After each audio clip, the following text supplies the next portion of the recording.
శ్రీమాత్రే నమ. జయ గురు దత్తాత్రేయ నమ. ఈ వీడియోలో మనం 22వ తారీఖు జూన్ నెల సాయంత్రం 5 గంటల ప్రాంతంలో కర్కాటక రాశిలో ప్రవేశిస్తున్నటువంటి బుధగ్రహ ప్రభావం వివిధ రాశుల వారి మీద ఏ విధంగా ఉండబోతుంది అని తెలుసుకునే ప్రయత్నంలో మరి ఎప్పుడూ కూడా ఈ బుధగ్రహం సుమారుగా ఒక 40 రోజులు, మ్యాక్సిమం 20 రోజులు, 15 రోజులు కూడా ఒక రాశి నుంచి ఒక మారిన సందర్భాలు ఉన్నాయి. అయితే అతి రేరుగా 69 రోజుల పాటు ఒకే రాశిలో ఉండడం అన్నది ఎప్పుడో కానీ ఈ విధంగా జరగదు, కానీ అప్పుడప్పుడు జరుగుతూ ఉంటుంది. సో దీని కారణం ఏంటంటే ఇదే రాశిలో ఈ బుధుడు వక్రగమనం పొందడం, మళ్ళా రుజు మార్గంలోకి రావడం, ఈ చర్యల్లో మరి ఈ గ్రహం కొద్ది రోజులు అతి వేగంగాను, కొన్ని రోజులు అతి నెమ్మదిగాను ఈ విధంగా సంచరించడం వల్ల ఎక్కువగా దీని ప్రభావం కంపల్సరిగా వివిధ రాశుల వారి మీద ఏదో విధంగా కనబడడం జరుగుతూ ఉంటుంది. అయితే 22 జూన్న ప్రవేశించినటువంటి ఈ బుధగ్రహం ఆగస్టు 30వ తారీఖు వరకు అదే రాశిలో సంచరించడం జరుగుతూ ఉంటుంది. అలాగే జూలై 18 నుంచి ఆగస్టు 11 మధ్యలో వక్రగమనం పొందుతుంటమాట. వక్రగమనం పొందడం మళ్ళీ ఇంచుమించుగా 24 రోజులు వక్రగతిలో ఉండి మళ్ళీ రుజు మార్గంలోకి రావడం జరుగుతూ ఉంటుంది. సాధారణంగా బుధుడు ఇండివిజువల్గా స్వతంత్రంగా తన ఫలితాన్ని ఇవ్వడం, శుభులతో కలిస్తే శుభ ఫలితాన్ని, పాపులతో కలిస్తే పాప ఫలితాన్ని ఇస్తాడు. లేనప్పుడు న్యూట్రల్గా బుధుడు తన ఫలితాలను ఇవ్వడం జరుగుతూ ఉంటుంది.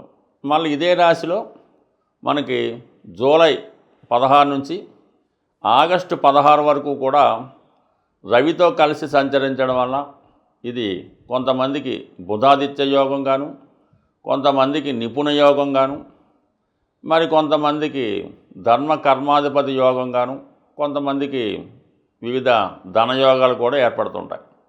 కేంద్ర కోణాధిపతులుగా ఒకలాగా, భాగ్య రాజ్యాధిపతులుగా ఒకలాగా ఈ విధంగా వివిధ రాశుల వారి మీద ఈ బుధాదిత్య యోగ ప్రభావం కూడా రావడం జరుగుతుంటుంది.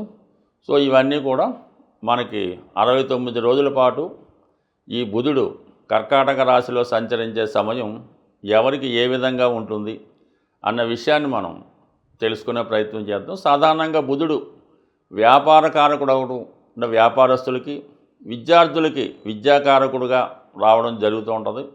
సో ఏదైనా జాతకంలో బుధుడు బలంగా ఉంటే వాళ్ళు అటు విద్యలోనూ, అటు వ్యాపారంలోనూ, ధన సంపాదనలోనూ, అలాగే భూములు, స్థిరాస్తులు సంపాదించడంలో కూడా చాలా బలమైనటువంటి నిర్ణయాలు, ఆశయాలు, ఆలోచనలు ఈ బుధుడు జాతకంలో ఉండడం వల్ల వారికి కలగడం జరుగుతూ ఉంటుంది.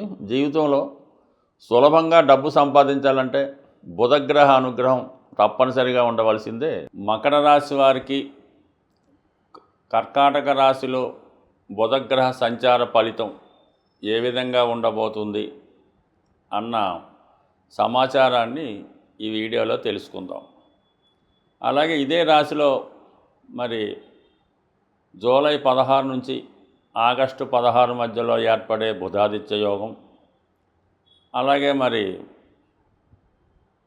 జూలై 18 నుంచి ఆగస్టు 11 మధ్యలో వక్రగమనంలో ఉన్నటువంటి బుధుడు, ఇవన్నీ కూడా మరి మకర రాశి వారి మీద ఎటువంటి ప్రభావాన్ని చూపుతాయి అన్న విషయాన్ని పరిశీలిస్తే ముందుగా మకర రాశి వారికి బుధుడు భాగ్యాధిపతిగా మిత్రగ్రహం, అలాగే అదృష్టాన్ని ఇచ్చే గ్రహం.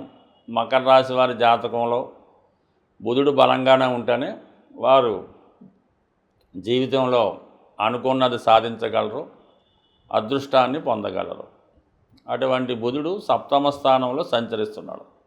అంటే సప్తమం ఏం చెప్తుందంటే ఎవరికైనా వివాహం, పరిచయాలు, ఎఫైర్సు, వ్యాపారం, ఉద్యోగం, ఉపాధి అవకాశాలు, విదేశ ప్రయాణాలు, పార్ట్నర్సు, ఇవన్నీ సప్తమం బట్టి ఉంటాయి. అంటే దశమాతు దశమంగా వృత్తి మీద ఎక్కువ ప్రభావం ఈ సప్తమ భావం మీద ఉంటుందన్నమాట. అటువంటి సప్తమంలోకి బుధుడు రావడం వల్ల జాతకుడికి వివాహం ద్వారా అదృష్టం కలిసి వస్తుంది.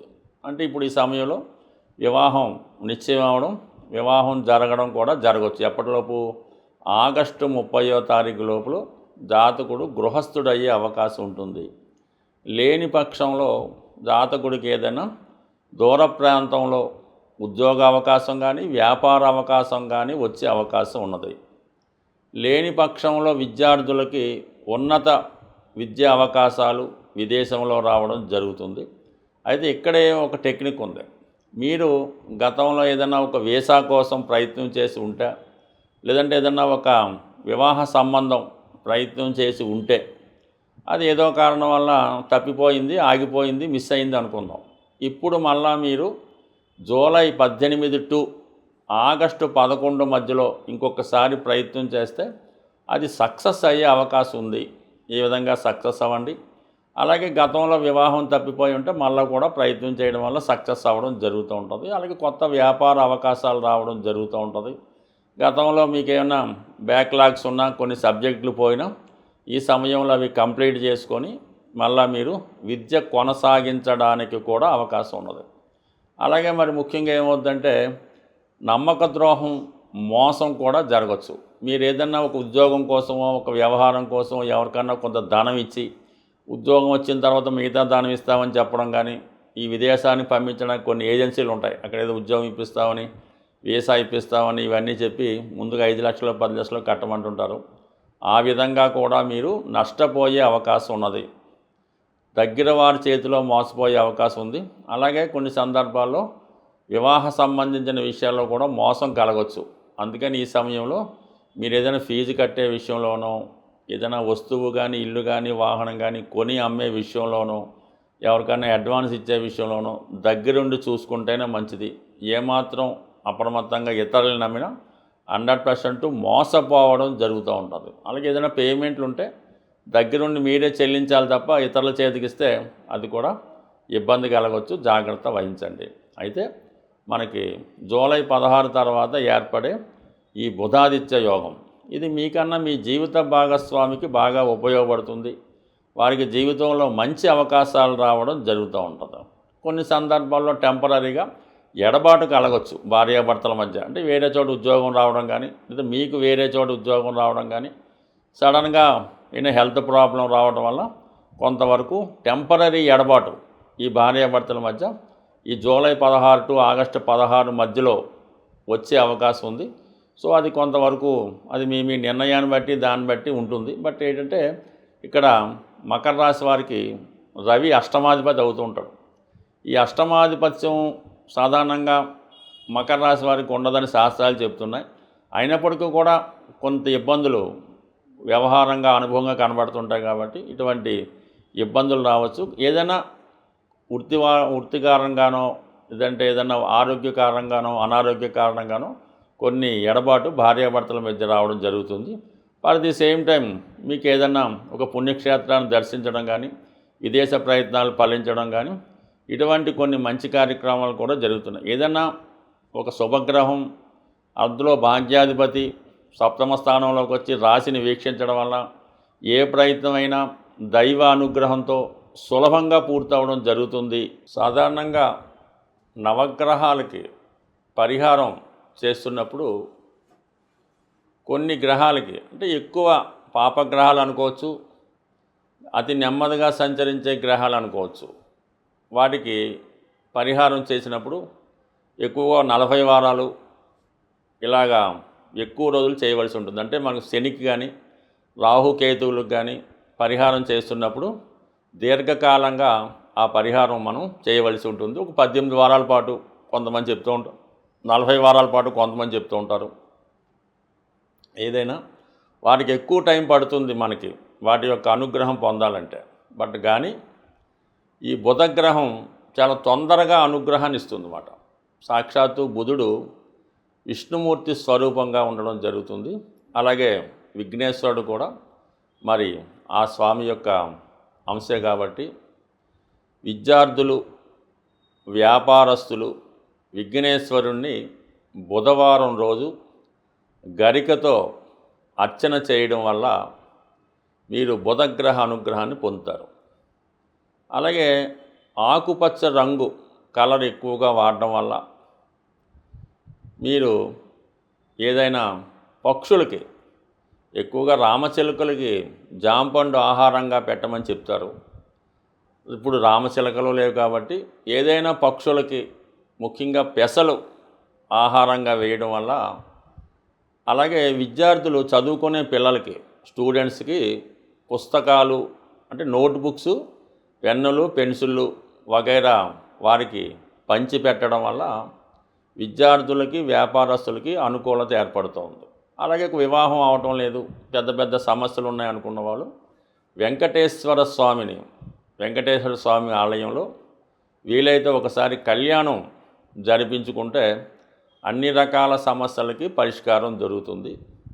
అది సాధ్యం కాని వాళ్ళు బుధవారం రోజు మరి స్వామివారికి తులసి మాల లేదా తులసి దళాలతో అర్చన చేయించుకొని స్వామివారి యొక్క ఆశీస్సులు, తీర్థప్రసాదాలు తీసుకొని విష్ణు సహస్రనామాన్ని పారాయణ చేయడం కానీ, వినటం కానీ, లేదా గోవింద నామాలు చదవడం వల్ల స్వామి అనుగ్రహం కలుగుతుంది. సో ఆ విధంగా పరిష్కారం చేసుకోవచ్చు. ముఖ్యంగా బుధవారం రోజు అంటే ప్రతిరోజు కూడా తినచ్చు. నానబెట్టినటువంటి పెసలు ప్రతిరోజు తినడం వల్ల కానీ, బుధవారం తినడం వల్ల కానీ విద్యార్థులకి జ్ఞాపక శక్తి పెరుగుతుంది, పెద్దవాళ్ళకి వ్యాపార అభివృద్ధి కలుగుతుంది. ఇంకా వ్యాపారంలో అభివృద్ధి కావాలి, ఏదైనా కార్యక్రమం చేపడుతున్నాం అది కంపల్సరీగా సక్సెస్ కావాలంటే ఒక మంగళవారం రోజు ఆంజనేయ స్వామి ఆలయంలో, రామాలయం ఉంటే రామాలయం, మంగళవారం రోజు పానకం, వడపప్పు నైవేద్యంగా పెట్టి భక్తులకి పంచిపెట్టడం వల్ల 100% ఎటువంటి కార్యమైనా ఖచ్చితంగా అది సాధ్యం అవడం జరుగుతూ ఉంటుంది. మరి రాబోయే ఆషాఢ మాసంలో మరి ఇప్పుడు జగన్నాథ స్వామి వారి రథయాత్ర జరిగే రోజు తిలకించడం కానీ, మీ గృహంలో స్వామివారిని అంటే జగన్నాథ స్వామి ఆలయం అవ్వచ్చు, కృష్ణ దేవాలయం అవ్వచ్చు, వెంకటేశ్వర స్వామి దేవాలయంలో వీలైతే అప్పాలు నైవేద్యంగా పెట్టి అది భక్తులకు పంచిపెట్టడం వల్ల, అలాగే టీవీలో ప్రత్యక్ష ప్రసారంగా వస్తున్నటువంటి రథయాత్ర వీక్షించడం వల్ల అటు వివాహం కాని వారికి కానీ, సంతానం కాని వారికి కానీ 100% ఒకవేళ మీకు అవకాశం ఉంటే ప్రత్యక్షంగా ఆ రథయాత్ర తిలకించండి. అవసరమైతే దానిలో పాల్గొండి. మనకి ప్రస్తుతం ఇక్కడ ఉన్నటువంటి ఇస్కాన్ టెంపుల్లో కూడా ఈ రథయాత్ర చేస్తూ ఉంటారు. దాంట్లో పాల్గొని చేయడం వల్ల సంతాన యోగం 100% జరుగుతుంది. స్వస్తి.